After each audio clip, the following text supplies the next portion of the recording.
We interrupt our program to bring you this important message.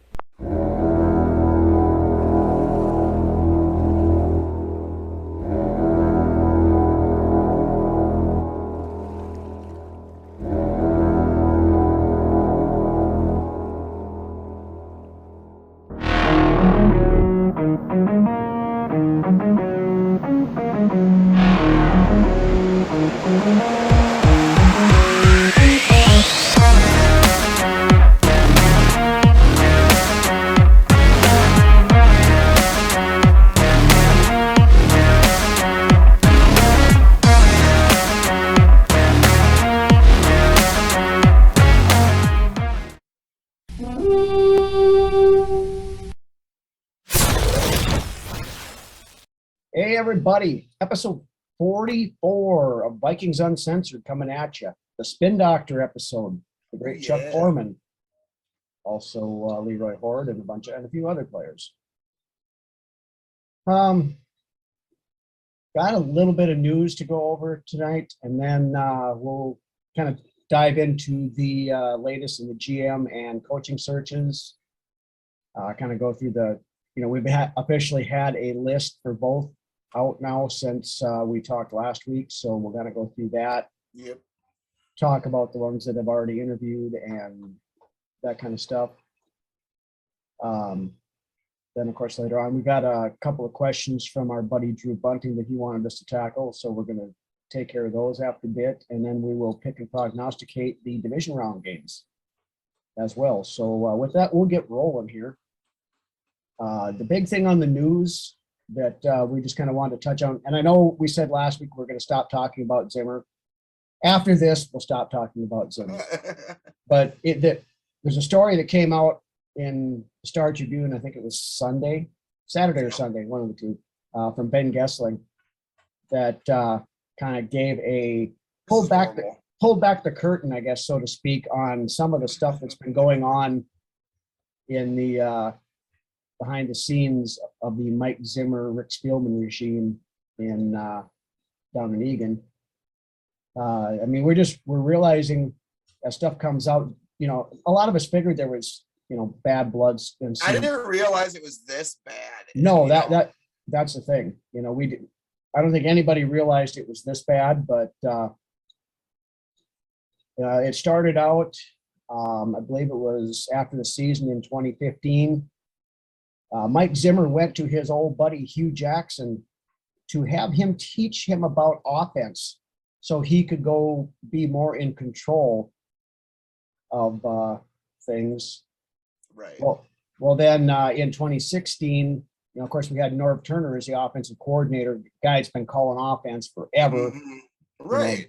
Knows.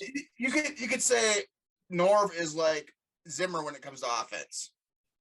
Yeah. I mean, he's one of the, ran the Air Coryell forever. Yeah. And this is rumor, but I've heard it from multiple sources and so I'm guessing that there's at least some truth to this. We all know that, Norv Turner got upset and abruptly resigned during the season. It was kind of kept hush-hush too. So, I mean, this is coming out years later as well. Right. How this unfolded. From what both from what Gessling was talking about and some other sources that I've been hearing was that Zimmer basically, went and got his offense 101 class from Hugh Jackson. And then went in and was going to abruptly tell Norv Turner how to do things. And things got a little bit heated. They went back and forth. Rumor is that Norv Turner hauled off and punched Zimmer in the face. Wow. And fucked his eye up. It is possible that that's where the torn retina came from in his, when Zimmer had it, because that was also in 2016. Now here again, boxing, man. Here again, that we can't substantiate that, but I heard that rumor from more than one location that it, and then after that, of course, Norv just abruptly resigned and was done. Then, of course, I also heard that Zim was a little upset with the whole nepotism going on between Norv and his son too. Yeah, that was fuck. That was another thing. Zimmer was upset that Norv was grooming Scott to eventually take over as offensive coordinator. Zimmer was pissed about that, but yet he turns around and promotes his son to defensive coordinator. And I see, we've seen Scott Turner run an offense in Washington right now, and they did a fairly decent job, running with I would say with Taylor Heineke at the helm. Mm-hmm. And we all know that Adam Zimmer's run defense, who's still called Little by Zim, as they like to call him. Little Zim's defense still called by the old man, was absolute hot garbage for the 2 years he was defensive coordinator. So, but then of course, remember after the 2017 season, and Pat Shermer moved on, got his head coaching job. We hired John DeFilippo, who what a shit show that was. Yeah, but that whole season in general. But that game when we played the Jets, we beat them like 37-17 or something like that. Yeah, and Zimmer went and berated DeFilippo in front of the team during the meeting that following week because we weren't running the ball enough. And from that point on in the season, we never scored over 24 points again.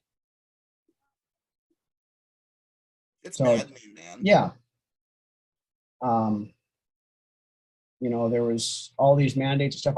I maintain, and here again, this is purely my opinion on this, but that's part of the reason why Kubiak only lasted 1 year as offensive coordinator, because I think he got tired of Zimmer butting in. And he said, okay, I'm done. Let my kid do it, basically to get him some experience. There's always whispers going about Zimmer and how he treated his offensive coordinators. Well, Zimmer and how he treated pretty much everybody. Right, correct, yeah. We talked about some of the player stuff last week, so we won't get into that again. But then the icing on the top of the cake and the creme de la creme and the feast de la resistance and all this stuff, the Wednesday before the Bears game 2 weeks ago, Mike Zimmer did a PowerPoint presentation to his team, not ownership, not front office, to his players. I heard this and I was like, no fucking way.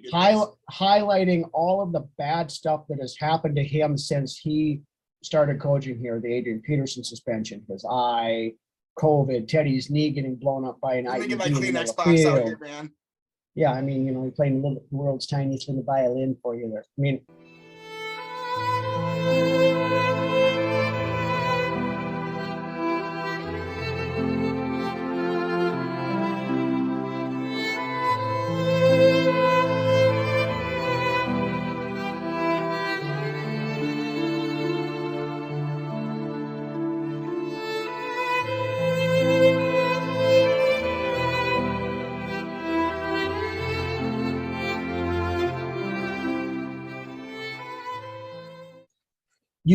the statement that was taken said players were dumbfounded. Right.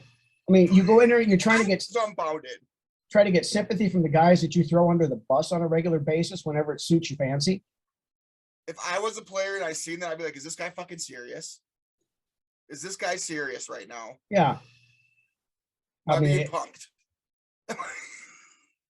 The guy, Zimmer's obviously lost his mind. That's all there is to it. But, I've never in my life heard of a coach at the NFL level or any level for that matter of fact that has ever done something along those lines. Yeah. The woe is me presentation. Look at this. Feel sorry for me. This. You know what? It was a list of excuses. Yeah, the laminated sheet of excuses. Yes. In PowerPoint form. And then one other good word art in there. Yeah. And then one other little tidbit, I guess. Deion Sanders was on Barstool Sports this past weekend, and Deion and Mike are best buddies. They talk all the time. But Deion had said on there that Mike and Rick Spielman hadn't talked in months, which, Okay, if you're in the middle of a season and your coach and your GM aren't talking at all, It's not good. no, it's not good. But this all boils down to Mike never wanted Cousins, and he got pissy because we just spent a bunch of money on the offense instead of on the defense. And you know what though? But he got everybody he wanted basically during the offseason, during free agency. If he saw somebody he wanted, they went out and got him for him. Mm-hmm. But yet, Mike is a petulant child. He holds grudges. We've seen that with players, especially with everything else. But anyway, I promised we weren't going to go down too far on the Zimmer thing, so we're going to cut that off here because we got to. Thank God we're moving forward from this guy and his douchebaggery of running the locker room. Yeah. So unless something else interesting comes out on Zimmer, we won't talk about him anymore. Scout's honor. I was never a scout, but me either. so it doesn't hold a lot of water, but if we end up going back on our word doing more Zimmer stuff, we'll do a PowerPoint presentation to explain why. So this is why our show didn't make it. Yeah. Anyway, we'll move on here to the more important tasks at hand, and that is the general manager and head coaching vacancy search. Of course, after we taped last week, the official lists of the two groups were put out. A few high, in my opinion, high-ranking names are missing from those lists as far as head coaches go. Well, general managers too. I mean, I made no secret about it. I'm a big Ed Dodds guy. Man. He didn't not getting the sniff. But here are the general managers and kind of the status of what's going on with them. Monty Ossenforth, who was not on our original list, director of player personnel for the Titans. He good old Laverne, Minnesota, just down the road from me.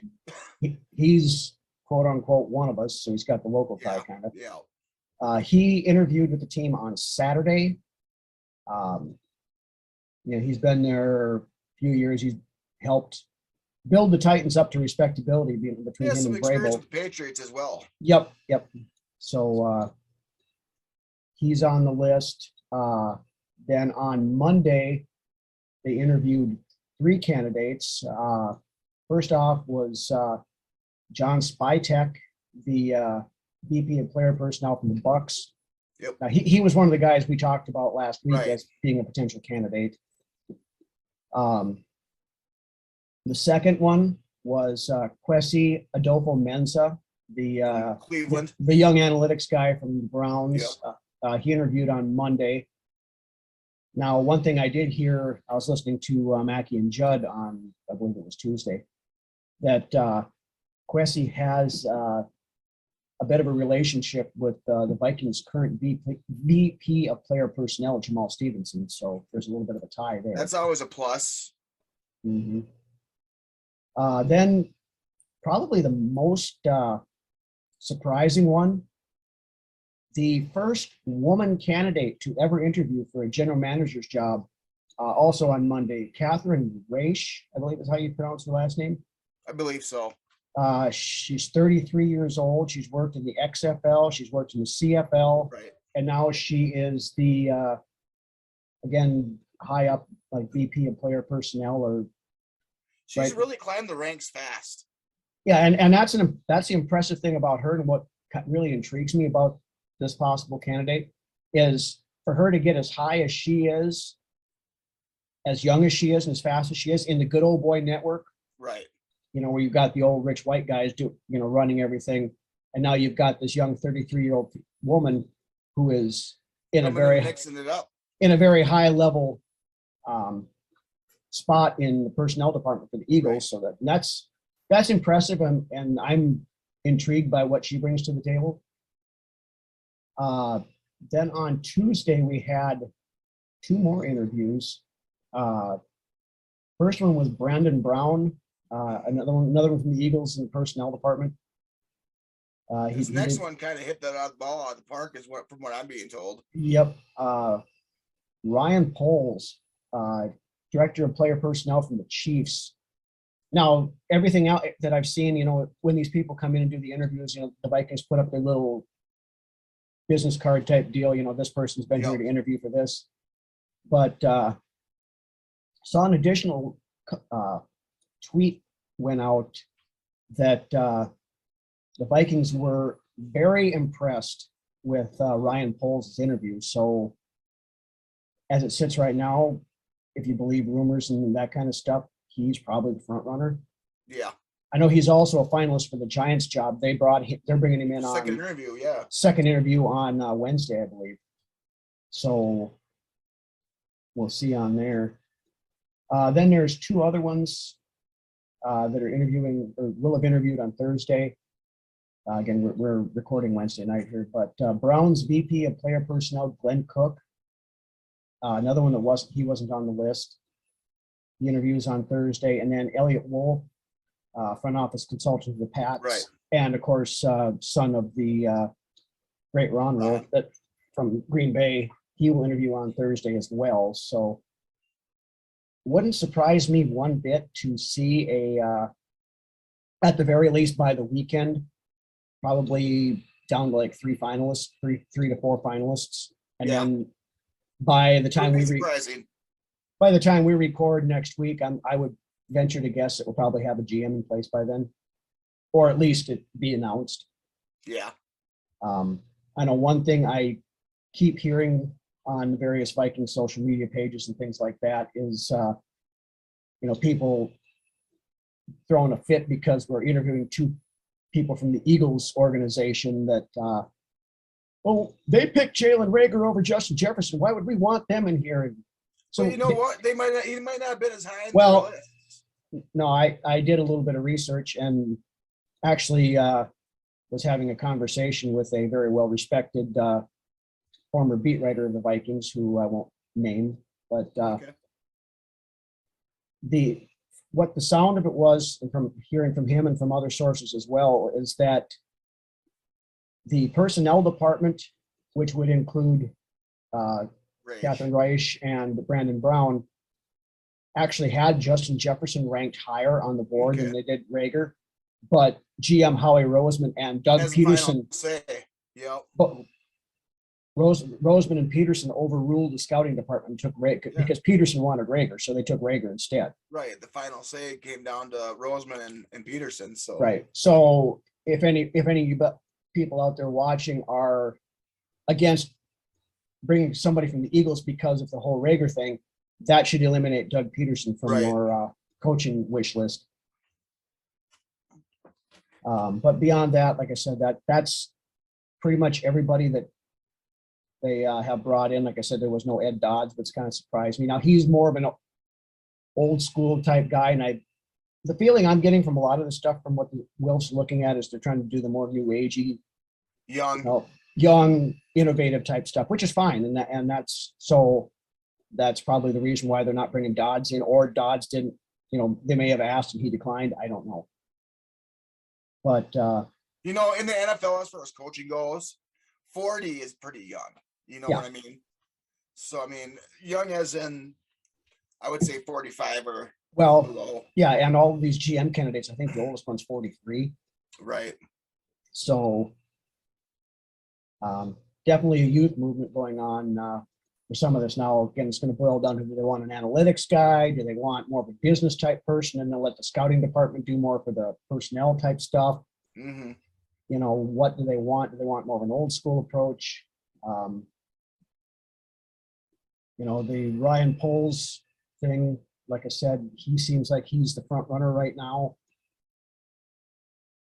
You know, and he's a former offensive lineman, played in Boston College, and he was actually on the line when Matt Ryan was there. So, at least, you know, with somebody like him, we're probably not going to ignore the offensive line anymore, which would be a good thing. But it'll bear watching. And like I said, by the end of the weekend, I would venture to guess we're going to have a pretty good idea who the next GM will be. Hopefully. So with that, we'll move on to the coaching candidates. The official list that originally came out And then we had one addition as of Tuesday. First one they interviewed was on Sunday, was Nathaniel Hackett, offensive coordinator for the Packers. I heard this went really well as well. I did too. And when I heard that, I sat down and I started The more doing. you dig on this guy, the more you like. Mm-hmm.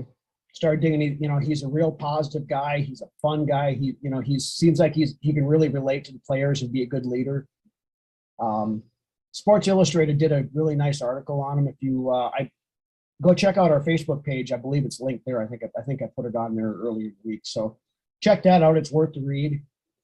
I'm very intrigued by Hackett. I think he's probably moved towards the top of my list as far as guys that I would like to have.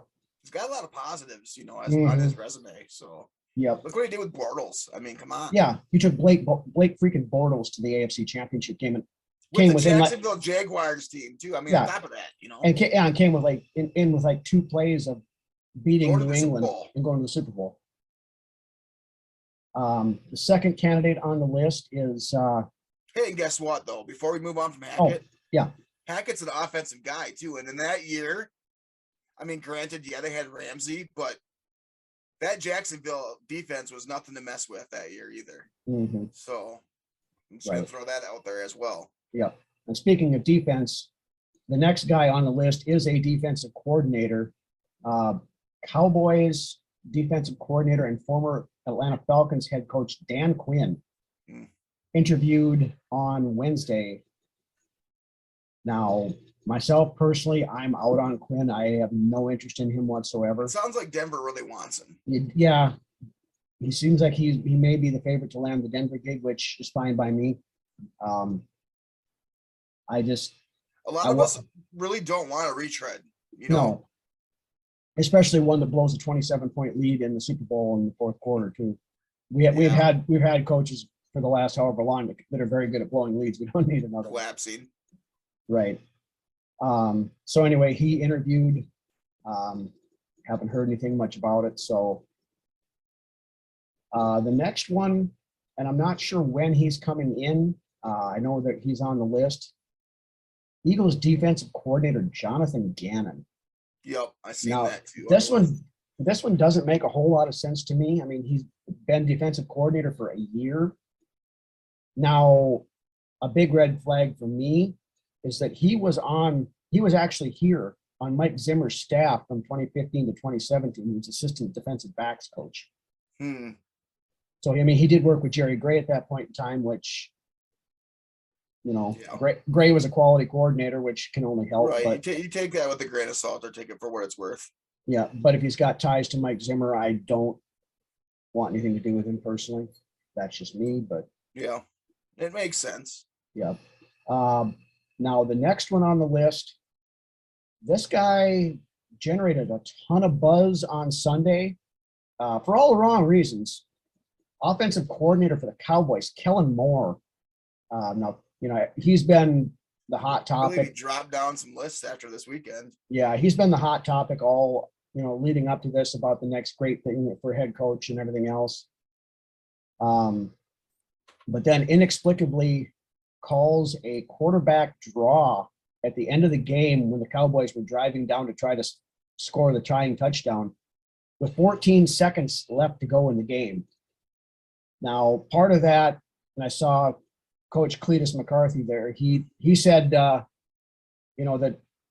they had that play drawn up and everything else. But everybody I talked to, Alex Boone on Mackey and Judd brought this up, and some ex-players that I follow on Twitter have all brought this up, is that you are told that you basically, if you're going to run a quarterback draw and then get down up and spike the ball, you need 17 seconds minimum in order to get that done.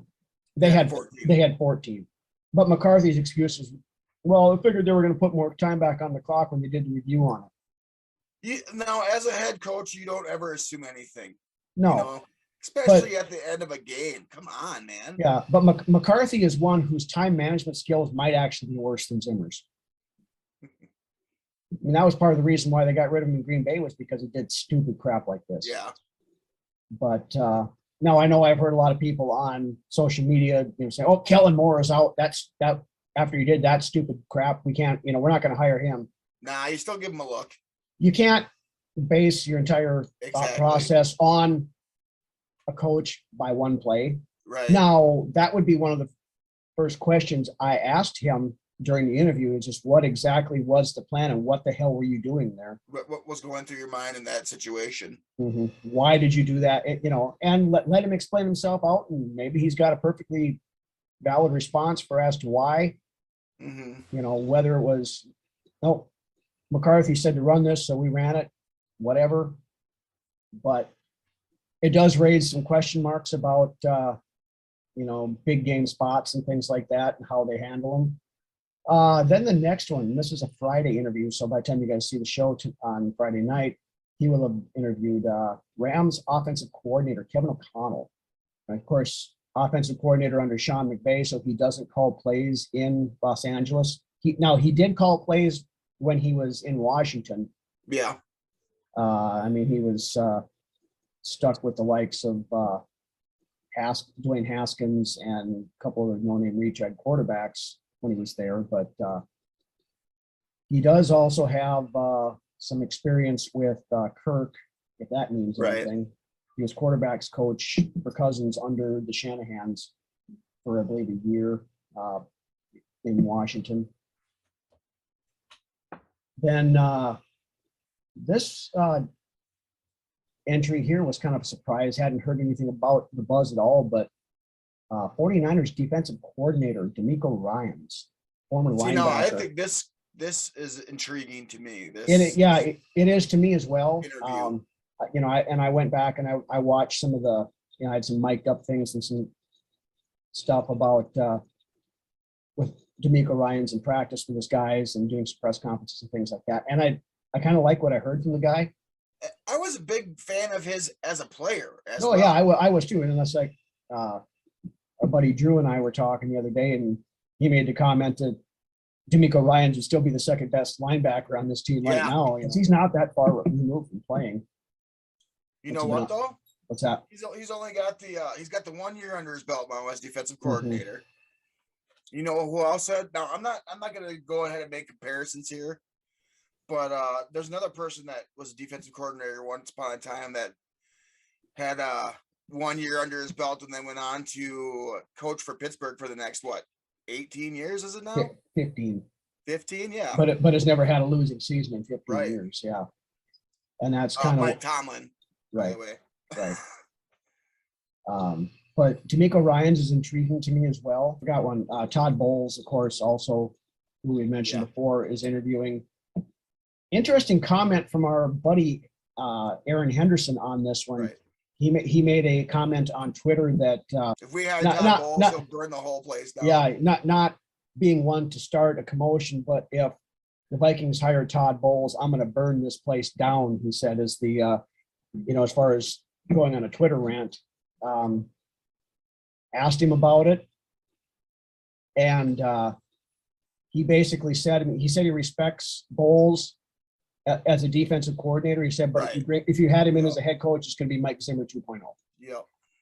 So that, to me, taking it from a player who played for him, because when Henderson went to the Jets, Bowles was the coach at that time. Right. So that was a late addition to the coaching list. Rams defensive coordinator Raheem Morris. We requested to interview him on Tuesday. Now of course, the Rams pretty much dismantled the Cardinals on Monday night. Yeah. But looking into this, the way it sounds is there was a lot of people that are going to bat for Raheem Morris. One of them was Mike Tomlin. Said he's one of the most intelligent coaches he's ever worked with. Yeah. And when you're getting unsolicited stuff like that, it would be different if Morris was on Tomlin's staff right now. But, he plays for coaches for a different team. It just kind of leads to the character. I know he's got, history with the Shanahans. And one thing with Raheem Morris, he's a defensive coordinator, but he was also wide receivers coach and passing game coordinator when he was in Atlanta. Right. So he's got experience on both sides of the ball. Right. Nice little bit of information there. Well, and because when he was coached under Dan Quinn over there, of course, and then took over when Quinn got fired and proceeded to come in here and wax our asses that game in 2020. He did. Literally, yeah. But I guess when Quinn was putting his staff together, he went to Morris and asked, who he thought should be, they should get in for wide receivers coach. Well, then Quinn actually brought it up that, that maybe he was looking for good coaches, not necessarily just a position. Right. So he brought it up. Well, then Morris said, no, you should get, at that time, we were talking to one of the Kyle Shanahan, and Quinn asked Shanahan about that, and Kyle said, no, putting Morris in there would be a great idea. Yeah. So, it's a good endorsement. Right. So, he's well respected. He's well liked by, his players, other coaches around the league. He was head coach for 3 years in Tampa Bay, and it didn't go all that well. But, at the time, a lot of good person as far as down there at the time. At the time, the Buccaneers ownership group went into that. We're going to spend as little amount of money as we possibly can. I think they were like the lowest spending team in the league that one year. And I think there was like a $60 million difference between what they were spending and like what Miami was spending. That's very telling. Yeah, that was right around the time before the the player contract and stuff was up, and there was that uncapped year, so they were saving money and they were doing this, and they were doing that, and just trying to be cheap on it. But there again, that was 10 years ago. He's had a lot more experience, coached a lot of different players and stuff like that. So I know we talked about not really wanting retreads, but I guess of the retread players, of the retreads, he'd be the one. He'd be the one that I would want to take a look at. Now, a couple glaring omissions from the list. Buffalo offensive coordinator Brian Daboll, who absolutely laid a spanking on Bill Belichick and no mercy at all whatsoever. They were up by 30 points in the fourth quarter. And you know what? And they were still throwing the ball. Mike Zimmer would not have been happy. It's funny because you know what they say: you don't tell a joke if you can't take a joke. Mm-hmm. Yeah, Belichick after the game was so upset because of how the Bills played that game against his team. Yeah, and Belichick does that to other teams all the time. So. I mean, come on, man. Is there still a possibility he comes and get in an interview after we figure out who the GM is? Very possible. Absolutely. There's a chance. Same thing with Byron Leftwich. Yep. Also was not on the list. Now, I still think Leftwich is probably the favorite to go to Jacksonville. A lot of this is raising question marks around the Twin Cities with why isn't the ball getting a look and why isn't Leftwich getting a look? Well, patience, maybe we might need a little bit of that. I mean, the playoffs are going on right now. Mm-hmm. Hopefully we bring him in and give him a look. If we don't, then I am also in the crowd of questioning why we aren't looking at those guys as well. Right. But it'll bear watching. Like Mark Wilf said in his press conference last week after he announced the firings, they want to get the GM in first, and the GM will have input. Now, right, input. Yeah. Now, I mean, are these interviews they're doing with the coaches? Are they just kind of feeling things out and getting kind of their list together? But if they bring in the new general manager who says, "No, I really like Brian Daboll, I want to bring him in," or I like Leftwich, I want to bring him in for an interview, are the Wills going to say, "Yep, well, that's we'll bring him in somewhere"? Yeah. I think if they don't allow that, then we're starting off on the wrong foot here already. Right. Yep, I agree. Concerns me a little bit, but we'll let the process play out and see what happens here. Yep. But with that, that's really about all the news we've got as far as the coaching and GM searches. So with that, we are going to break in and have another one of our classic beer commercials. So you guys head to the fridge, grab yourself a cold one, crack it open, and we'll be back in a minute. love this joint, Madden. If I don't die of thirst before we get there, I can't go on, Mick. Don't be a chump. I'm thirsty, too. Just think of those ice-cold Miller Lights. Yeah, Light's got the big taste I need for this kind of thirst. Stand aside! I'm coming through! Don't say it. I already know. For a big thirst, there's only one light beer. Miller Lite. Hi, Mickey. How'd she get here? Limo. Lamo! All righty, we are back. And we had a couple of questions posed to us, related questions, kind of an A and a B thing, by our buddy Drew Bunting from over at the Vikings Report with Drew and Ted, who you can now see again on Saturday mornings now that it's back to the off season, Yep. 10 a.m. Central on their YouTube channel. So make sure you check those guys out. Yep. Vikings report. Yep. Drew asked me today and wanted Lance and I to talk about this. Says, do you think that the brass of the Vikings, meaning the Wilfs, has already decided on what they want to do, or to do with Kirk Cousins? And if so, will that be the deciding factor in the GM hiring? Or are they undecided, and will they let the GM and the head coach figure out if they want what they want to do afterwards? That's a very good question, to be honest with you. I kind of think it's a combination of things, honestly. I think it is too. If I was to guess, I think without the GM being here right now, their feeling is probably, let's see what we can get for Kirk. mhm, But I believe they're going to wait to bring the GM in, possibly bring in I'm sure they'll discuss it with the new GM, bring in the new head coach, and then go from there. right. Because, I mean, realistically, nothing can be done with, if we do decide we want to trade him. I mean, you can agree in principle to a trade, but nothing can be done until the league year starts in March. No. So we've got a good month and a half before that. I forget I when. think right now they have an idea of what they want to do. Whether that will be what they do moving forward is yet to be seen. Right. Now, I'm sure that's a question that they're asking these potential general manager candidates, what do you think about not only Kirk? We also have a lot of other big name veterans that are taking up a lot of money on this team.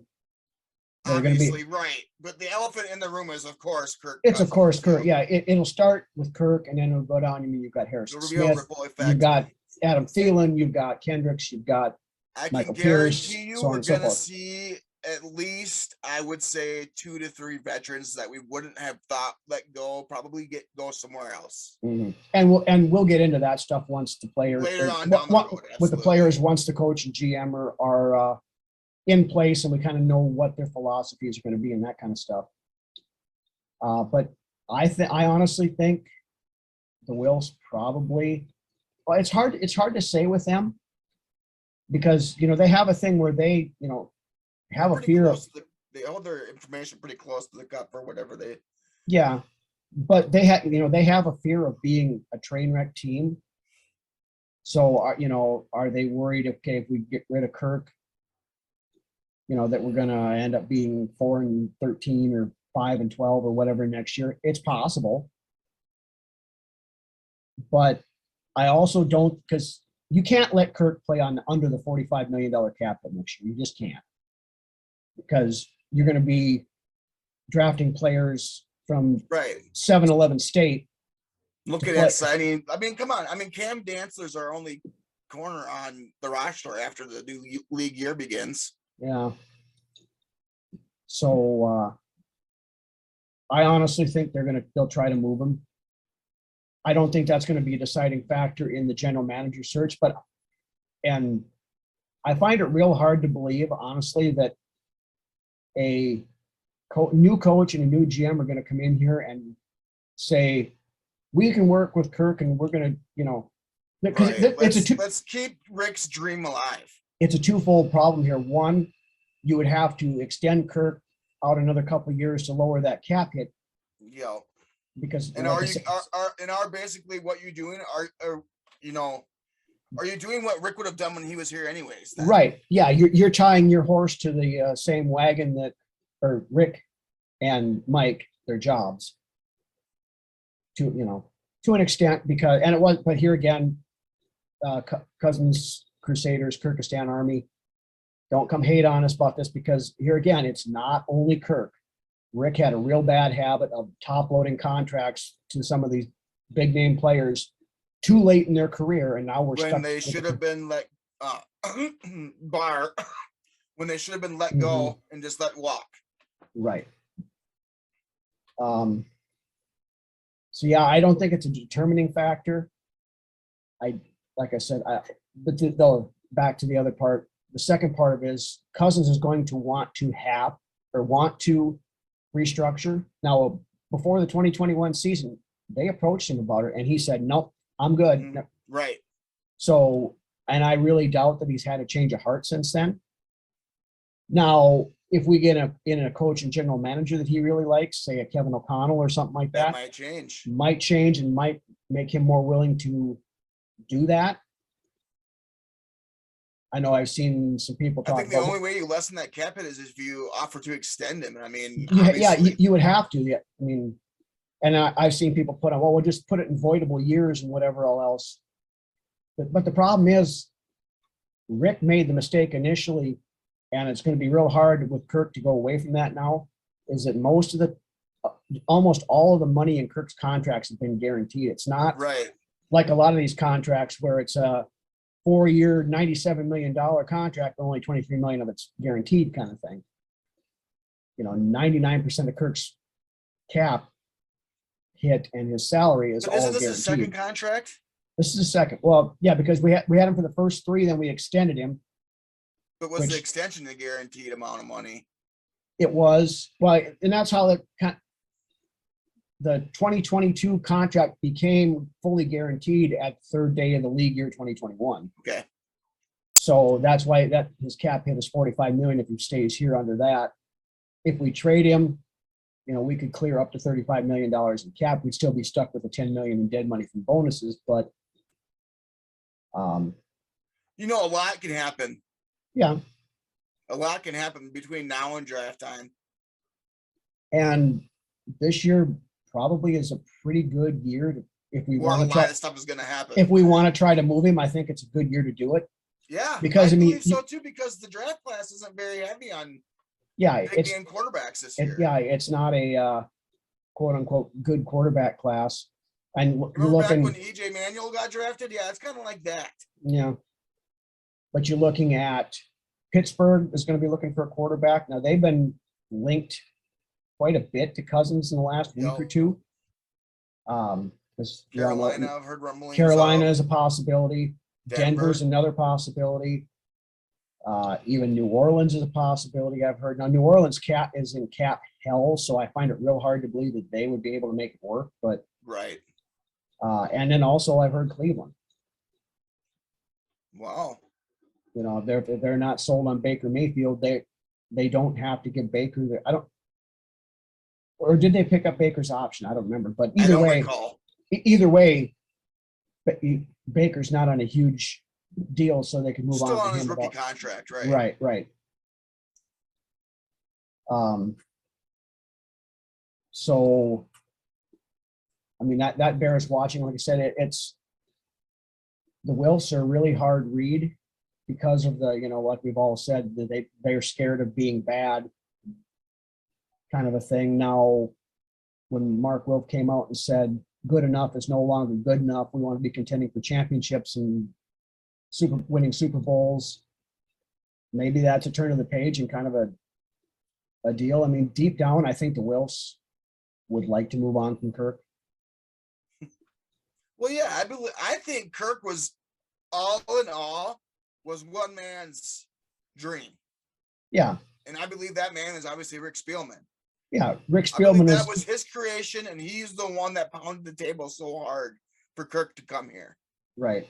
And I mean, the Wilfs listened to pretty much everything Rick Spielman said at the time. So now, basically, with Rick, it was, okay, I know I suck at evaluating quarterbacks, so I'm just going to go out and get the best free agent on the market, pay him whatever we got to pay him and bring him in here.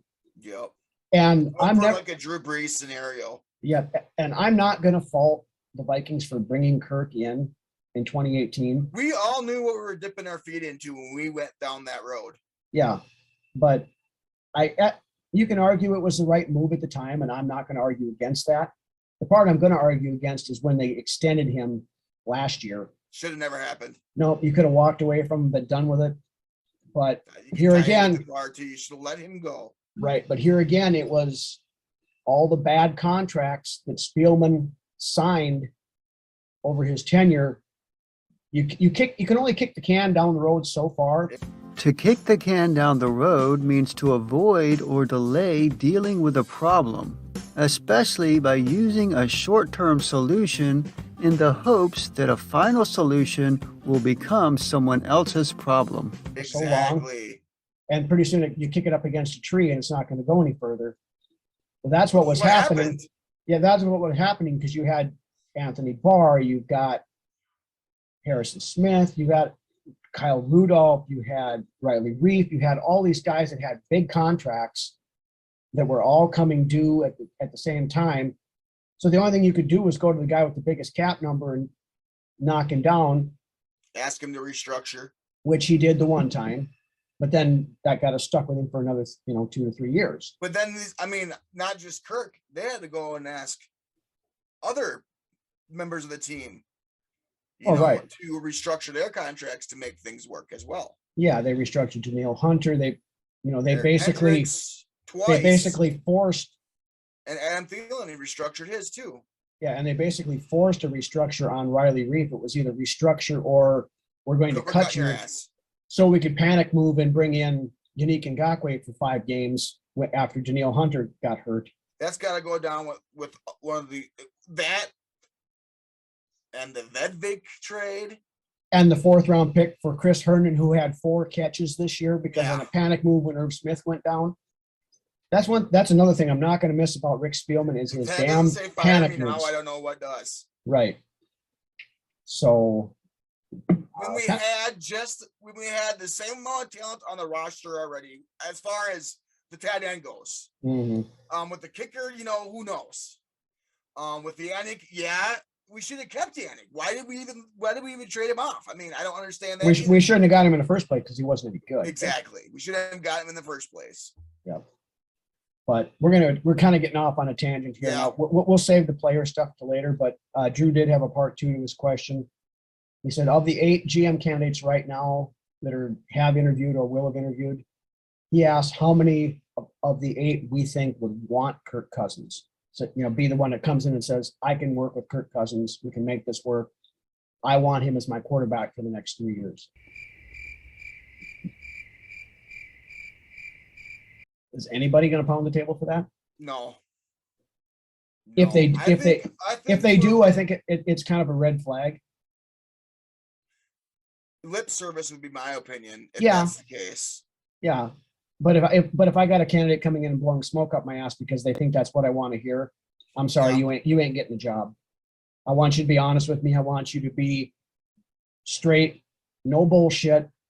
If there's stuff on this team that you see that you don't like and you think needs to be fixed, that's why we want you to be here and why we want to hire you, is to fix the culture, remove the gloom, figure out a way to make this team compete for Super Bowls year after year, not just change the narrative. We don't just want to battle for that 7th playoff spot. We want to be battling for the division title. And we want to be fighting They're for the going to Super Bowl. choke like they do every time. Change that narrative, man. Right. I want somebody to come in there and show me something that we ain't never seen before. Exactly. And now is the time. If not, now when? I want to be able to beat my chest for a reason. Right. So, but anyway, we appreciate the question, Drew. We kind of got a little bit of long-winded answer there to your long-winded question, but like I said, I'm good enough. I'm good enough. I'm smart enough, and doggone it, people like me. Because I'm good enough, I'm smart enough, and doggone it, people like me. But anyway, like I said, we'll once the GM and coach thing is all taken care of, we'll start digging into some of the players and stuff that have these bloated contracts. That the new GM is going to have to pick up the pieces now, up. we're just going to put our whole episodes on repeat. Is basically what's going to Yeah, happen. we won't have anything to talk about. But between February and September. when the league year starts in March again, Right. free agency and all that stuff. But so anyway, with that, we were going to move on to our picks and prognostications section. You know for what? the It was a week. hell of a wild card weekend.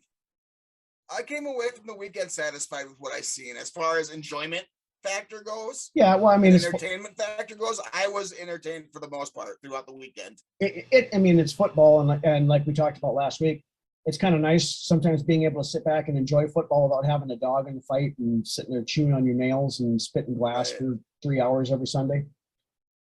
But with our picks last week, Lance and I differed on one game, and that one game was the difference. Good job, man. When Buffalo went out there and totally dismantled the New England Patriots. So I was a perfect 6-0 last week. Lance was 5-1. Hey, we know our shit around here. Oh yeah, we're no slouches. I mean, We smirk. yes, we do smart things. I pick things up and put them down. I pick them up and put them down. So, what do you do for a living? I lift things up and put them down. So now this week's slate of games, and I don't have the Can't times. wait for San Francisco to whoop Green Bay's ass. I'm just Yeah, gonna say that. I don't have the times in front of me, but the 4 games. First one is the one you just mentioned. San Francisco travels to Lambeau Field to take And guess on. what? I'm not going to Karen. try to jinx it here, but San Francisco's 3-0 against the Packers in the postseason. Playoffs, yep. And 3-0 against Aaron Rodgers in the playoffs. San Francisco's defense is no joke. We talked about this at the beginning of the year. Before the year even started, Ryno, we had hit on Yeah, this. If San we did. Francisco figures it out, they're going to be a handful. Mhm, Well, guess what? They're a handful right now. right. And we've also talked about how if you walk up and you punch Green Bay in the face, they're probably going to fold like a cheap lawn chair.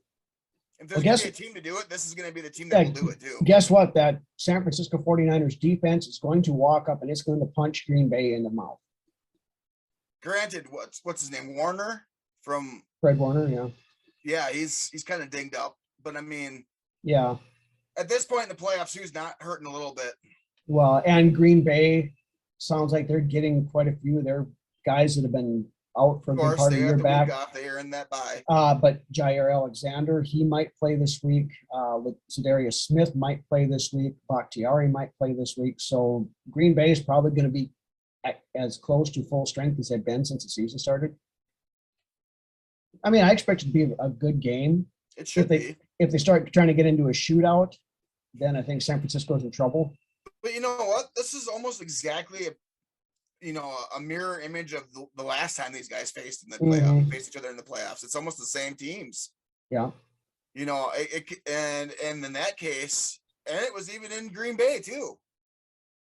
No, it was San Francisco that time. Oh, it was in San Francisco that year? Because that was the year they beat us in the divisional round, then they beat Green Bay in the Yeah, they whooped NFC Green Bay Championship that game. year. Yeah. Yep.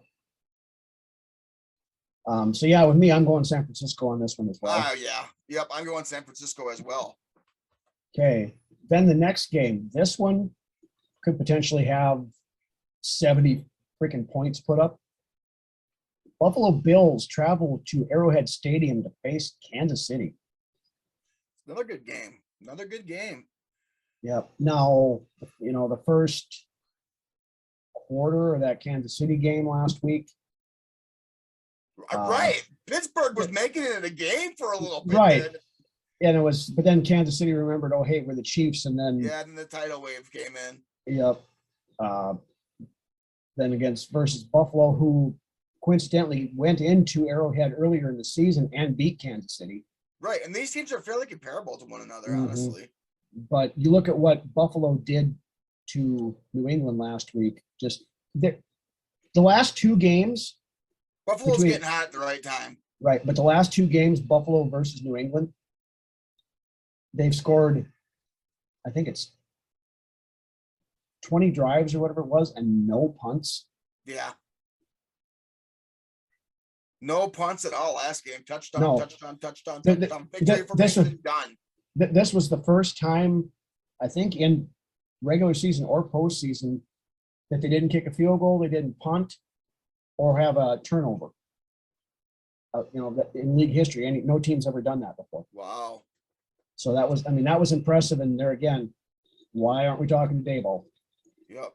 Yeah, exactly. Josh, and then Josh Allen has got this Buffalo team rolling right now. Mm-hmm. And he's a big boy. He's a handful to bring down. Yeah, he's like 6'5". He's a big kid. Yep. For being 6'5", he isn't very clumsy. No, he can move. Now those tall guys, once you get up there to 6'5", they're falling over their feet. Mm-hmm. Now the big thing is if Kansas City can slow down that passing offense and make Buffalo have to run, then they're probably in trouble. Right. But Josh Allen could beat you that way too if he can. Push comes to shove. So yep.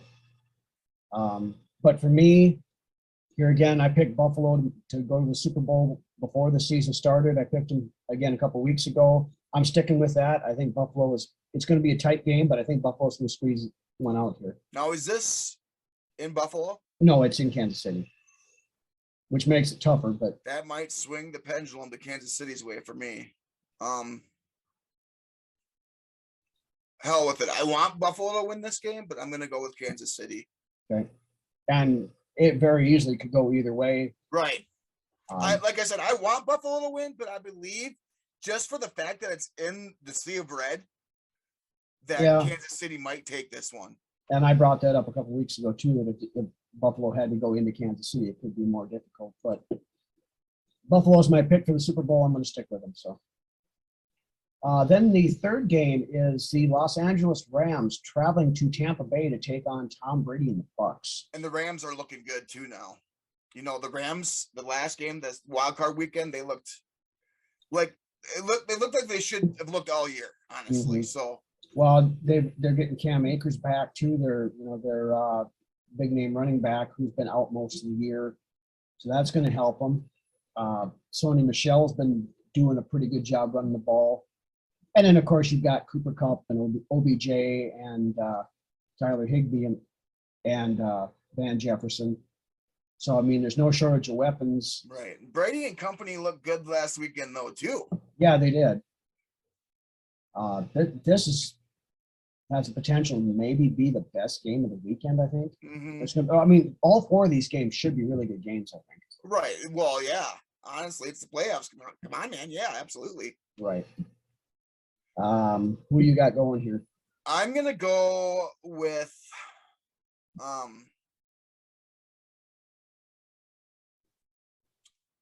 brain fart here. Talking about the Rams and the Bucs. Okay. Yeah. Okay. Wake up and get with the program, Lance. Come on. Right. All right. So, Los Angeles versus Tampa Bay. Who you got? Well, this could go either way. Honestly, just like the Kansas City game in Buffalo. LA might be getting hot at just the right point in time. Tampa Bay looked good last weekend too, but I'm going to go with LA here on this one. Are you sure? Yes, that is my final answer. Lock it in. Is that your final answer? Yeah. Lock it in. All right. You don't need to phone a friend? Yeah, for me, this is a real tough one. Tampa Bay is only a 3.5 point favorite, I think, as of Wednesday when we're taping here. So I do think the Rams can go in there and pull this off. But here again, every time I doubt Tom Brady goes and does Tom Brady things. Right. So I think for one more week, I think I'm going to go Tampa Bay on this one against my better judgment. I wanted to pick the Rams, but I'll go Tampa. Just because it's a hard game. Like I said, I flip-flop my picks mid-pick. Right. I went from being high on Tampa Bay to being high on the LA, and then then to just being high or whatever. Right, something like that. Yeah, absolutely. Okay, so the final game of the slate is the Cincinnati Bengals, who I saw something today they were talking the last time Cincinnati won a playoff game before last weekend. They go to the Super Bowl? Well, but it was 31 years ago. Guess who the sideline reporter was interviewing coach at that time, Sam Weish? Let's take a wild ass guess. No, Erin Andrews was not even born at that time, probably, or she was in diapers. She was a tyke.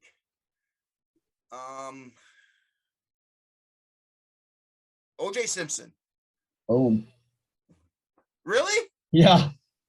O.J. Simpson was a sideline reporter that interviewed Sam Weish after the last Holy buckets, game. Ryno. Seriously, here's the imaginary bucket. I reached my arm in there and pulled out O.J. Simpson.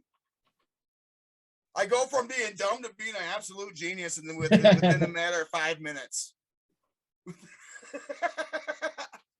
But I mean, that tells you something. The Titans now, Derek. Yeah, dude, pat myself on the back. Yeah, way to go, dude. With the Titans, Derrick Henry is practicing this week and looks like on track to play. You know, he's been out since week 8 or whatever it is with a broken foot. Tennessee, man, you're the number 1 spot. You just got your best player back. Let's see what you got. Yep. Now, Tennessee is, I mean, granted, yeah, they did get the number 1 seed, but there was a couple of times this year. I mean, they looked horrible. They lost. I think they lost to the News of the Jets. I think their 4 losses were all the horrible teams, like the Jets. I think they lost to Houston once. And I do believe mid-season we kind of talked about Tennessee, and I believe you said they're kind of going downhill, and I was kind of, but yeah, surprisingly they pulled out with a number 1 seed, which is, I mean, wow. Yeah. In a conference with the teams like the Bengals and the Chiefs, and you pull out with the number 1 seed with Tennessee, that's impressive. Yeah. And Buffalo, by the way. Right. Now, Cincinnati, we saw them in the opening game for Super Wild Card Weekend. They made things interesting, man. Cincinnati looked really impressive in that game against the Raiders. Now, I mean, the Raiders made a game of it later, but especially early on, Cincinnati looked really good. Speaking of the Raiders, Mayock got released down there. Yeah, I saw that. Again, Lloyd Christmas is screwing up his whole front office again or whatever. But get a haircut and get a real job. Yeah. But anyway, back to the Bengals and Titans. I could see Cincinnati going in there and winning this. I really could. But I really like Burrow at quarterback. I do too. I do too. A hell of a leader. I remember us talking before the opening game of the season. We're talking about Zach Taylor and how horrible he was the first 2 years as the head coach. You were. I wasn't really. You weren't riding his jock I won't zim you, dude. I won't zim you here. I was there with you. I'm gonna have to put up a PowerPoint presentation to talk about how wrong I was about Zach Taylor and the Cincinnati Bengals. But yeah, up until this year. Yeah. I mean, they made a big turnaround, and things only look up. Yeah, Burrow looks the part. That was a good pick on Cincinnati's part. They got bright days ahead. Yeah. A good future. That being said, I think maybe the inexperience might get to him here this week. As badly as I want to pick Cincinnati, I think I'm going to go Tennessee on this one. Being it's at home. And the return of King Henry. I mean, it's. Yeah, that's true. And then against that Bengals defense, he could rack up some yards. Yeah. Man, yes, Tennessee's at home. Let's switch it up a little bit. I'm going to go with Cincinnati. I'm rooting for Cincy. So am I. And I would like to see Cincinnati win. Tennessee could easily walk away with this one, too. I mean, the game is swinging in their favor right now, obviously, because they're at home. The return of Derrick Henry, everybody wants to see that. Let's see. Honestly, I think a Cincinnati-Buffalo AFC Championship game would be really fun. That would be exciting. Yes, very much so. So, but with that, I guess last week we only picked one game different. This week we only picked one game the same. So we'll see how things go, I guess, and look forward to championship weekend next week. So, Yep. with that, that is about all we've got for tonight. Again, want to thank everybody for watching,